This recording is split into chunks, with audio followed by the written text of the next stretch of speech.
सुप्रभात। बुजुर्गों की समाधियां।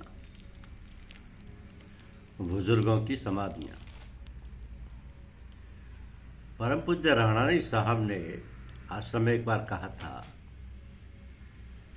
कि दिल्ली में अपने सिलसिले के सूफी संतों की कई समाधियां हैं, मौका मिले तो हो आना।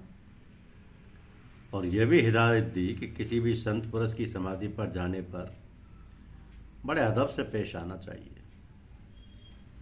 और यह भी बतलाया कि बिना गुरु की आज्ञा के भी समाधि पर नहीं जाना चाहिए। फिर कहा कि दिल्ली में अपने बुजुर्गों की 3 समाधियां हैं।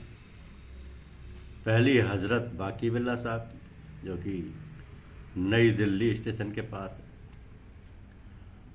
नबी करीम में कब्रिस्तान में है।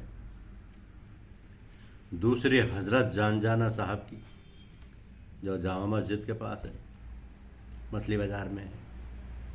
और तीसरी जनाब नूर मोहम्मद साहब की, जिन्हें हजरत निजामुद्दीन औलिया की दरगाह के पास, जो नाले के उस पार है।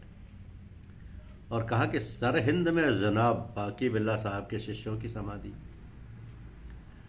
तो लगभग सन 1985 की बात है, परम पूज्य दिल्ली पधारे और हजरत निजामुद्दीन साहब की मजार शरीफ पर गए और पूजा की।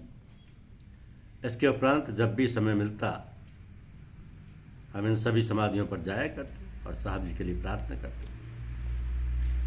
एक बार जब हजरत नूर मोहम्मद साहब की मजार शरीफ पर गए और ध्यान के लिए बैठे, तो उस प्रांगण में बनी एक कोठरी से एक व्यक्ति जोर से कुछ बोला और टूटी फूटी भाषा में समझाया कि जहां मैं बैठा हूं वहां से हटकर दूसरी ओर बैठो।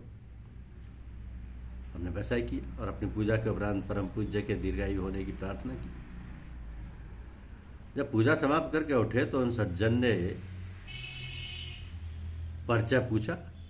हमने बतलाया कि परम पूज्य श्री राम सिंह राणा जी महाराज, जो नक्शबंदिया सिलसिले के सूफी संत हैं, उनके लिए प्रार्थना करने आए हैं।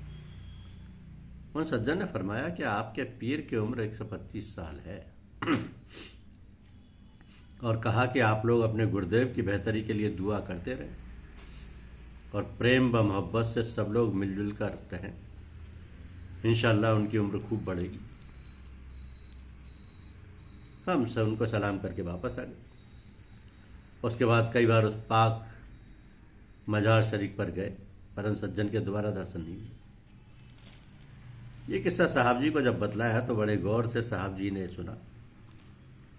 साहब जी यही बात कई बार लोगों को बड़े प्रेम से बतलाते हैं और कहते थे कि उनकी उम्र 125 वर्ष है।